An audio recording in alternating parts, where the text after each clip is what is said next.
انسان کی دو خصلتیں ہیں، عقل، کلام کرنا۔ عقل سے خود فائدہ اٹھاتا ہے اور اپنے کلام سے دوسروں کو فائدہ پہنچاتا ہے۔ کم کھانا، کم سونا، کم بولنا اللہ کے دوستوں کی نشانیاں ہیں، جبکہ زیادہ کھانا، زیادہ سونا اور زیادہ بولنا شیطان کے دوستوں کی نشانیاں ہیں۔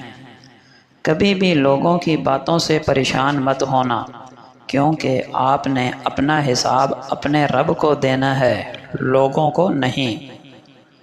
زمین انتقال کے بعد انسان کی ہو جاتی ہے اور انسان انتقال کے بعد زمین کا ہو جاتا ہے۔ سب سے بڑی دانائی یہ ہے کہ انسان اپنے آپ کو دانا نہ سمجھے۔ ہاتھ پکڑنے اور تھامنے میں بہت فرق ہوتا ہے۔ پکڑنے والے کی پکڑ چاہے کتنی ہی مضبوط کیوں نہ ہو، وقتی ہوتی ہے، جبکہ تھامنے والے ہاتھ تاحیات ہوتے ہیں۔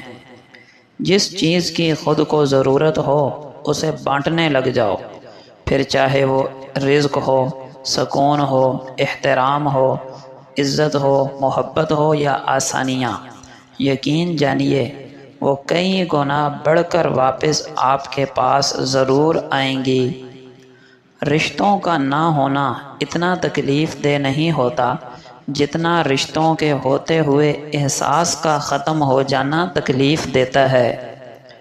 جب قرآن کو اہمیت نہیں دی جائے گی تو قصے کہانیاں دین بن جائیں گے۔ گفتگو کی دو ہی شرائط ہیں، تمیز سے کی جائے، دلیل سے کی جائے۔ نبی اکرم صلی اللہ علیہ وسلم نے فرمایا، جس کے عمل نے اسے سست کر دیا، اس کا نسب اسے تیز نہیں کر سکتا۔ امام ابن تیمیہ رحمہ اللہ فرماتے ہیں کہ اللہ کی کتاب میں ایک بھی آیت ایسی نہیں جس میں کسی کے نسب کی تعریف کی گئی ہو اور نہ ہی کسی کے نسب کی مذمت کی گئی ہو، بلکہ تعریف ایمان اور تقوی کی جاتی ہے اور مذمت کفر، فسق اور نافرمانی کی جاتی ہے۔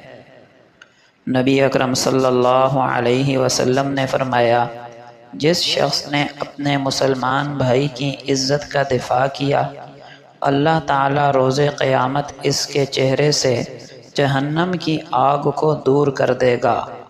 حضرت ابو درداء رضی اللہ عنہ بیان کرتے ہیں کہ میں نے عرض کی، اے اللہ کے رسول، مجھے کوئی ایسا عمل بتلائیے جو مجھے جنت میں لے جائے۔ آپ صلی اللہ علیہ وسلم نے فرمایا، غصہ مت کیا کرو، تجھے جنت مل جائے گی۔